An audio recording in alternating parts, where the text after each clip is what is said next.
Good evening. I'm Bo Williams, and welcome to the 7. Let's get a look at the big 7 stories happening right now. And topping the list for us tonight, a body was found near the site of the Kentucky interstate shootings. Let's get you up to date.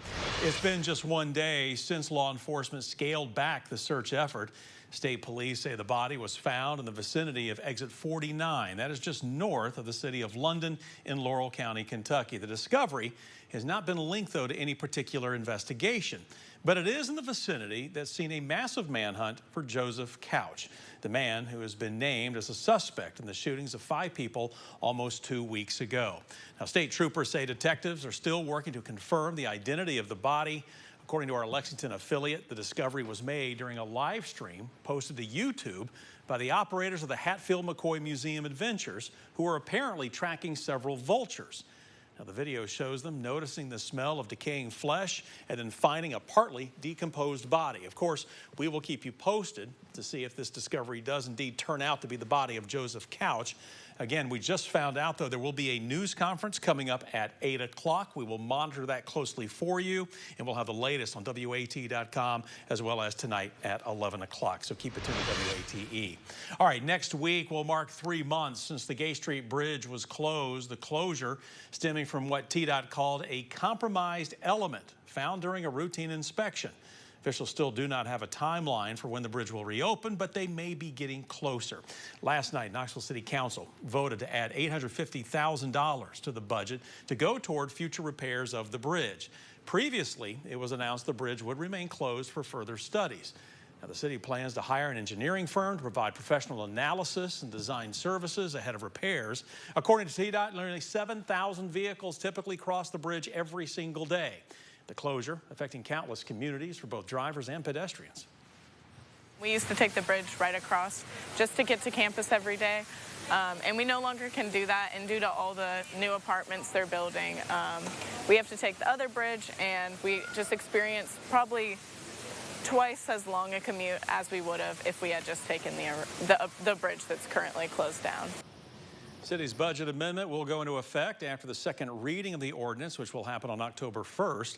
This is not the first time the bridge has been closed for repairs. It was also closed back in 2001 and did not reopen until more than 2 years later after a $15.7 million improvement project. We are continuing our coverage for you now regarding the Blount County teacher who entered a guilty plea to offensive touching earlier this month. Joseph Dalton was arrested back in January, and earlier this month, he entered that guilty plea to 5 counts.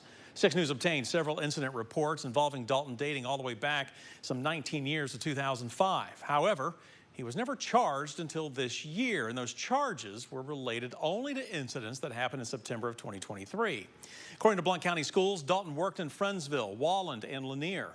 One Blount County parent tells 6 News her children were students at Eagleton Elementary, where one of the incidents happened in 2019. She tells us she's frustrated with the handling of this situation. Lord, I couldn't believe it. Like, they've known this long. It wasn't just the single 2019 incident that I know about. They've known about this for 10 plus years. It just kind of made me mad because, I mean, we as parents should be notified. Blount County Schools did confirm that each employee undergoes 3 background checks. One is with the FBI, another with the Department of Family and Children's Service, and then the Department of Health. Next on our list for you tonight, Knox County Sheriff's Office needs your help. Investigators are looking for information to help them identify a body found in West Knoxville last summer. Now, I want to show you a sketch here from NamUs, a national information clearinghouse, of what they believe the suspect might have looked like. We're told the level of decomposition made it impossible to immediately identify him. His body was found in August 2023 in a wooded area off Walker Springs Road.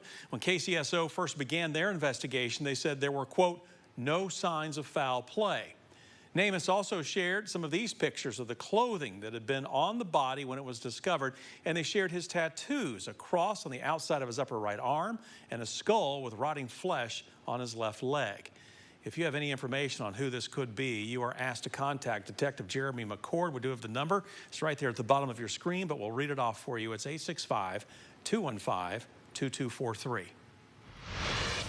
Big 7 list rolls on now with new information in a deadly crash. Knoxville police releasing the names of the two people who died in that accident involving a motorcycle and a box truck.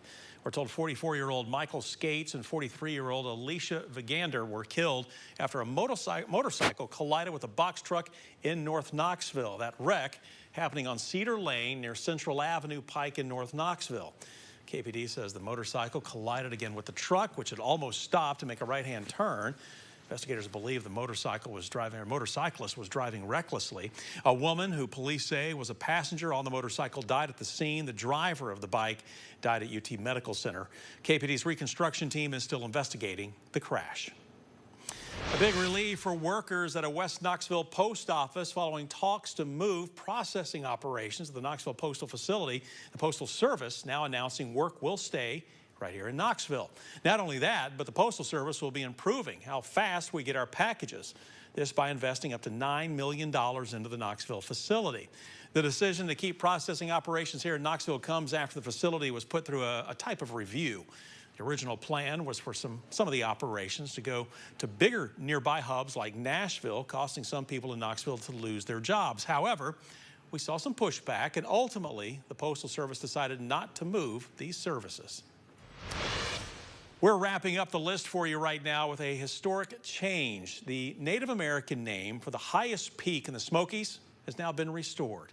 You know, we've been following the push to rename Clingmans Dome to Kuwohi for some time now, and that change made official today by a U.S. Board of Geographic Names vote. The Eastern Band of Cherokee Indians requested the name change. Kuwohi means mulberry place. The summit is sacred to the Cherokee people. It also served as a refuge for Native Americans who were avoiding the Trail of Tears. The National Park Service adding that it strongly supported the name change, and the Great Smoky Mountains National Park Superintendent saying, quote, the Cherokee people have had strong connections to Kuwohi and the surrounding area long before the land became a national park. They go on to say the National Park Service looks forward to continuing to work with the Cherokee people to share their story and preserve this landscape together.